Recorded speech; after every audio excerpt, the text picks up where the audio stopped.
Good afternoon. I'm WyCo County District Attorney Mark Dupree, and I'm here today to announce the filing of charges in the death of Charles Adair. I want to first start by giving my condolences to his family, to his mother, to his cousins, and to all that are missing him now. I have been in contact with the family representative so that they are aware of today's actions. Adair's death occurred on July 5th, 2025. At the time, Adair was an inmate in the Wyandotte County Jail. While I cannot get into the specifics and the details of the incident, I am announcing my office has filed charges of murder in the second degree and, in the alternative, involuntary manslaughter against Richard Fatherly, a Wyandotte County Sheriff's Deputy. The penalty for these crimes, the level 5 for the involuntary manslaughter, is 31 months to 136 months in prison. And for the level 2 felony, which is the second degree murder, is 109 months in prison up to 493 months. Any person charged with the crime is presumed innocent unless and until proven guilty. Fatherly is employed by the Wyandotte County Sheriff's Office, working in the detention center. Per the Sheriff's Office, Fatherly has been placed on unpaid administrative leave. It is important to note that Fatherly is not a certified law enforcement officer. It's also important to note that due to the potential conflict of interest and the appearance of impropriety, it is likely that my office will be filing a request for an out-of-county judge to oversee this case. At this time, I'll open the floor for questions. Why did you charge Deputy Fatherly? Based off of the facts and the evidence that was submitted to this office from the Kansas Bureau of Investigation, that information was submitted to a judge who believed that there was probable cause to charge. So my office did what my office has a duty to do under the law, which is charge.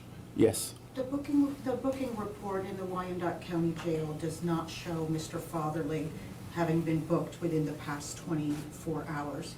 Has he been arrested, or has a warrant been placed for his arrest? Mr. Fatherly has received a summons. He received that summons this afternoon from a law enforcement officer, and that is common practice when in this county where there are charges for officers. I will tell you that the considerations that was brought before us is whether or not the individual is a flight risk. Mr. Fatherly has been a deputy with the Wyandotte County Sheriff's Office. He was not a flight risk. He was, in fact, cooperative with the investigation and with the Bureau of Investigation. And I do not believe that it was a concern for this office on whether or not he would continue to cooperate. So I'm sorry, the summons is for him to appear in court in November. You say that's common practice with an officer to issue a summons rather than arresting them, but do other murder suspects, if they're not a threat for flight, not get arrested and get a summons instead? So this is indeed the process based off of the specific situations that we are dealing with. And I cannot tell you, unfortunately, or rather, let me change it, fortunately, I can't tell you what is the normal process when it comes to other law enforcement or other deputies being charged. And I'm going to finish your question, and I understand you, but please don't interrupt me. at this point, based off all the facts and the evidence that we have, this office, I chose to summons him, and that allowed the process to move forward. Next question. Can you clarify the proximity or the nature in which he was working as a sheriff's deputy, provided that he wasn't a certified law enforcement officer? Yes, he was in the detention center. So in essence, he worked in the courthouse. His job was in major part to deal with inmates inside the jail. It is my understanding that he did not go and patrol. It's my understanding that to go outside of the courthouse to patrol, you have to be a law enforcement agent. Yes. Mr. Dupree, the KBI, or there was some information that there was a deputy that knelt on Mr. Adair's back. Was it Mr. Fatherly that knelt on Mr. Adair's back? Well, according to the Kansas Rules of Ethics 3.6, 3.8, I can't get into the specific details of the case. What I can say is that there is information that is out there from the coroner and from others that has been released, and that information is public. What I cannot do is give any specifics in detail. So you're not linking Fatherly to being a person that knelt on his back right now? What I'm indicating is that I cannot go into detail on whether or not it was specifically Fatherly. What is clear, and thus the case has come forward, that Mr. Fatherly was found to, there was probable cause for him to be found responsible for his death. And so, of course, until he is proven guilty. Yes, next question. Yes, sir. Can you explain the lesser included or in the alternative charge, why there's both murder and involuntary manslaughter? Yes. So in law, we have the ability to file both of them if the evidence shows, and based off of the facts of the evidence that was submitted to this office, we'll believe, one, we do not believe that this was an intentional act.